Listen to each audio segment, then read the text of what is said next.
Hey YouTube, this is Bert, aka Freedom Voice. I wanted to go over some very important points here for TIs. I'm going to talk about what's referred to as organized stalking, and which is again adult bullying. And I want to do a reaction on another video. But before I run the video here, I just want to bring out some points that are going to come up in the video itself. The first point being that of surveillance, 24-hour surveillance. And you will see in the video that a lot of people are surveilled by way of their cell phone and or they're tracked using the hacking of their electronics. They kind of run their GPS through their phone, their mobile phone, and they follow them. And the following of a person or an individual who is considered a TI is done primarily via satellite, that I understand. The reason being is because I do a lot of off-grid travels myself where I'm off the grid and I'm nowhere near cell towers, cell signals, but I'm still tracked. And that is done by what's called bio-tracking or nanotech. This is something that I'm going to go into and show evidence of in a later video. But in this video, I do want to just kind of go over the basic premise for the organized stalking, why it's done, and how it's done. I'm going to begin the video at this point and just kind of do a reaction on the video itself. Here on 5 News, we've told you about different kinds of bullying that goes down in schools. That's right, but bullying doesn't just affect children. Can affect us adults as well. Aaron McPherson talked to a group of people today who shared their story. Aaron, what did these people tell you? I met 3 people today who are victims of adult bullying, or as they refer to it, organized stalking. 2 of them are from Pennsylvania, but were in the area for their support group, which helps them get through their daily struggles of people constantly putting them down. All right, I want to stop it there. And you know, it's always difficult to react to a lot of individuals who seem to talk about organized stalking in such a way that they really don't know what they're talking about. Even though they refer to organized stalking as adult bullying, it's kind of like bullying, almost like elementary style bullying, but it's on a whole nother scale. It's on a whole nother level. The fact that this lady, this reporter, said that they go to a support group to kind of help them get through the day of others putting them down. This idea of putting them down sounds so elementary, so childish. That is not what happens when it comes to organized stalking. Organized stalking is on a much different level than elementary style bullying. So no one's putting them down. No one's putting TIs down. It's on a whole different level. And again, it's based on the idea of surveillance. In elementary style bullying, there's no 24-hour surveillance that goes on. Usually it's surveillance only when the individual shows up at school. So, you know, maybe 8 hours a day, but that's relatively all the time that's going to be spent bullying someone.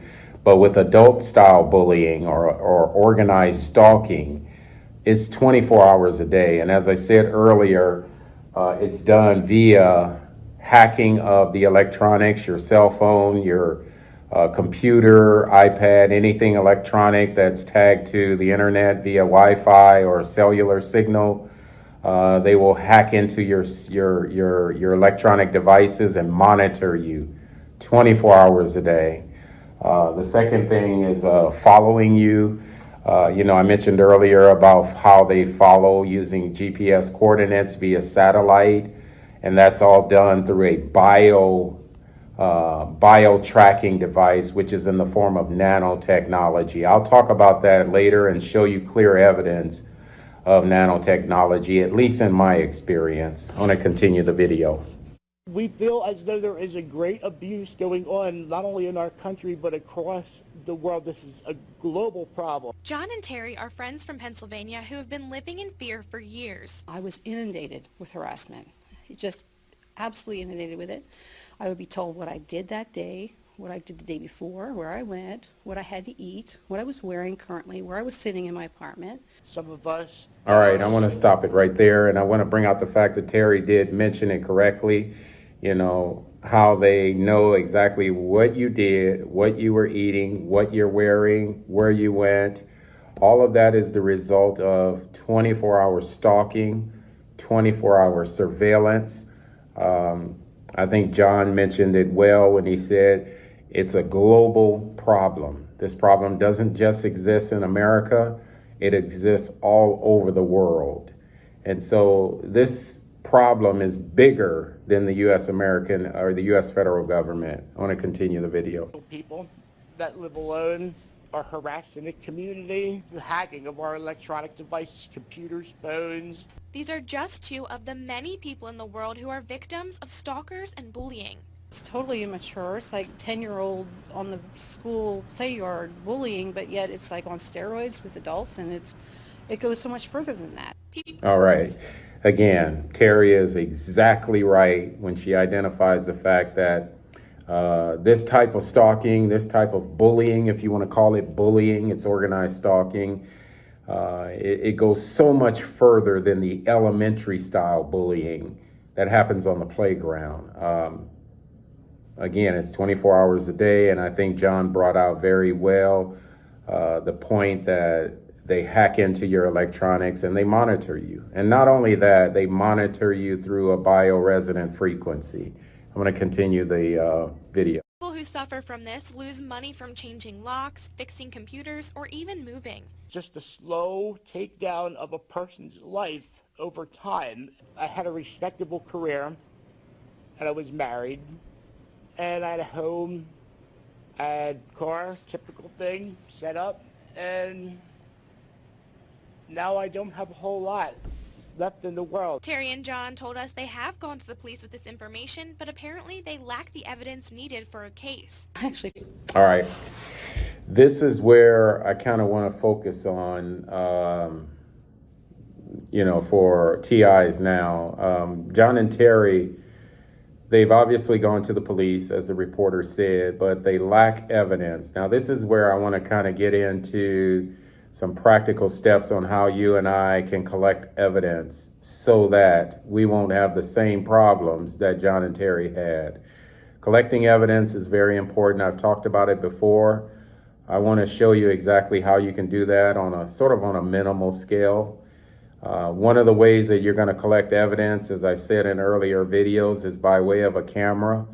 Another way is just documentation, documenting incidents, documenting dates and times where things happen.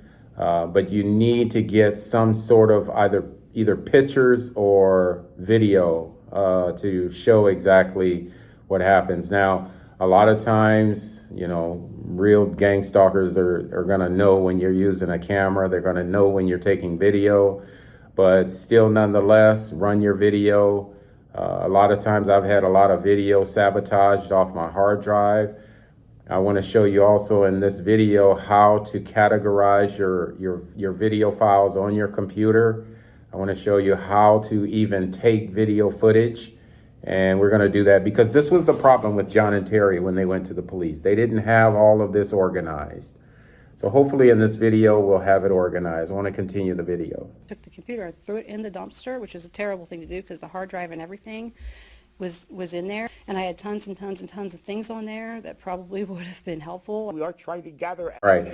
So Terry, you can see very clearly, she said that she had a computer and she had files on her computer, but somehow it got thrown into the dumpster. And so all of the files that she had on the computer was lost. So there has to be a way of categorizing, and you don't want to categorize it or upload it onto the cloud. That's just asking for, manipulation by someone who's technically savvy to be able to get into your cloud account and manipulate your folders and whatnot. You need another way of categorizing video footage and keeping it in a safe place and keeping multiple copies. That's what I do. I have several hard drives that I use, that I monitor, and even those hard drives have been tampered with. I can show you evidence, but I'm going to show you in this video how to minimize that as best as possible. I recommend using several hard drives. I recommend categorizing everything by day and nighttime activity, by dates. So dates, and then a file for day and night time, and then also taking screenshots of your categories. And if you do that, you can show where it's being manipulated. Now let's continue, and I'll talk about that a little later. Are going on. So why do people do this and what can be done? It seems to me that they enjoy being a part of this. We need laws to be passed. We need laws to be upheld. We need ethics to come back into our lives. Luckily, Terry and John have found support groups that help them get through day-to-day life. All right. I think Terry is exactly correct when she says we need laws passed. The reason why, in my opinion, there are no laws as it relates to organized stalking is because simply, follow the money trail. Someone's benefiting. Some group of people are benefiting from this. It's just really surprising to me that all of this is starting to come out on all these different news agency channels now. We've seen it on many different channels now. More and more, it's coming up in the public. So it's not just the Havana syndrome, but it's organized stalking, gang stalking, and all of that that's coming up in the news, which is a good thing. That's the reason why I'm reacting to these videos. Let's continue. Important to have that connection with other people going through this. Can't describe what it would be like, what it has been like to talk to somebody who understands this. And then to find out there's people all around the country that are going through this. And I've made so many friends now because of this. And it's been the difference between being able to keep going and not. All right. I think Terry's correct. You want to try to reach out and find others who are having the same struggle, being as a TI, making friends.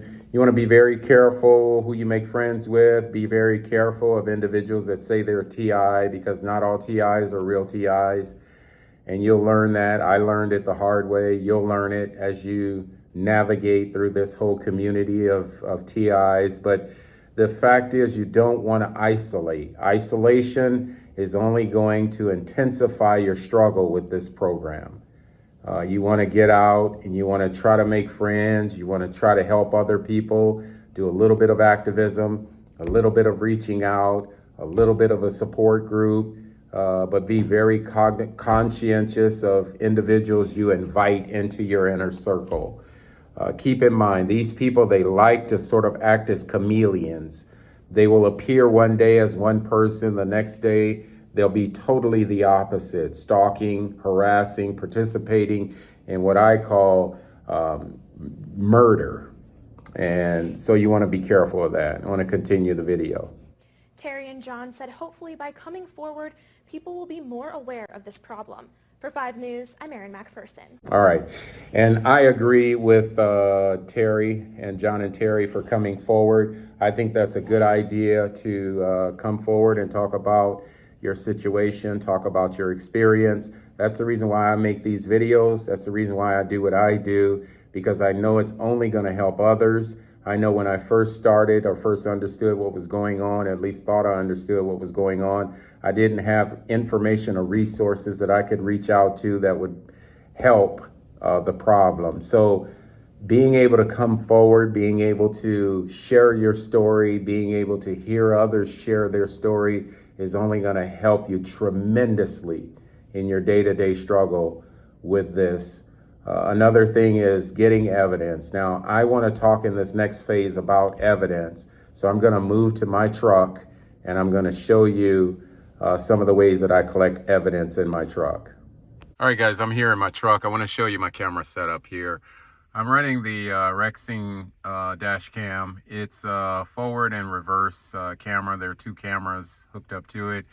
I did all the wiring myself. It is hooked to the ignition. So when I hit the ignition here, you can see the camera automatically comes on, and you see it lights up there. You can see both front and rear, and it automatically starts recording. Now my memory card is out there, but it does start recording. You can see two views there. There's a rear view there. I know it's hard to see, but this is the rear view and this is the front view. and it gives me the automatic date and the time. You remember I was telling you that's very important when you're taking your video footage. You got to have the date and the time stamp. It also has, I hooked up to it, this is a GPS, so it gives the GPS coordinates. This actually chronicles, I guess, records, or it'll track, I'll say, the GPS coordinates where I travel. That's hooked to, it's ran over to the actual video dash cam there. There are several other features here that I think are important, but you just have the basic record mic. So it is recording me as I'm talking now. So you get the audio as well as the video footage. And I want to show you also the rear camera as well. So this will take the front view, and it's mounted there. It's conveniently mounted on the windshield. So it's always recording. Every time I get in, without me even thinking about it, it starts recording. Okay, I'm outside my vehicle now, and I want to show you the rear camera. You can see the rear camera is mounted on the back here. So you get a very good, clear, wide angle view in your rear camera. Normally people put it on the inside, but I chose to put it on the outside. This is an electric window, so you know I can open and close it at the push of a button. But it really gets a good video coverage with it mounted here. Okay, I want to show you something else that I use. I don't use it all the time, but I do have it available, and that is you know, if you wanted to, a person could mount this on, this is kind of like a body cam. You can mount it, has a clip in the back. So you can mount it anywhere on your person. It's very simple to work. It has 1080p video, and it's very clear. You can download it to your computer here. And it also has a video card that you can add to it as well. It's really small, so it's kind of easily concealable. You know, people can't really see it. I take that back. I don't think it has a video card. I think this one is actually 56K. I believe. I haven't used this in a long time because it does shake quite a bit when I take video footage, so I haven't used it. I don't use it as much, but it is something that I have available if I do need it. Another thing that I use pretty often, more often than not, are video glasses. You can see here's the front of the glasses. I mean, they're just a clear lens. It has a little camera right there. You can see the little camera right there. It's really hard to see when you're wearing these glasses and you're talking to someone. It's very hard for them to tell that you have a camera because they look just like glasses. You do have the function button here. So when you hit that function button here, you hold it, you'll see a blue light there. You see the blue light. That indicates the fact that it comes on. You see it blinking. That means it's recording now. As I speak, it's recording. If it were red, you would see that it's not recording. Now this one does have right here, you can put a card in there. And so you can put a 32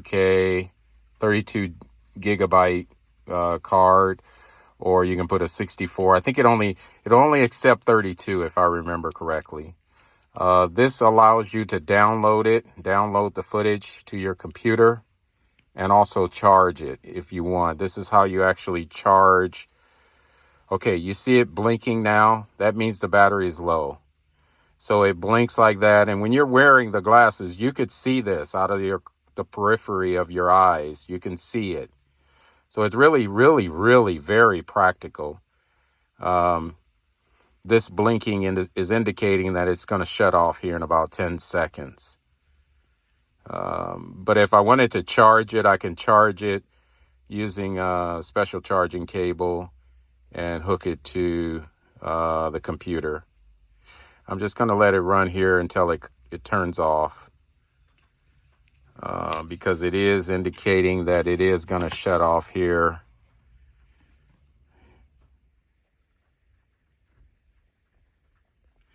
And it does have a mic.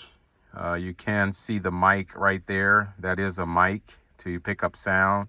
Picks up very good sound. Very good video, 1080p video, and very good microphone recording. So, these I use quite a bit usually. And this really helps to get footage because it's very stable footage. It doesn't shake a lot like the body cam does.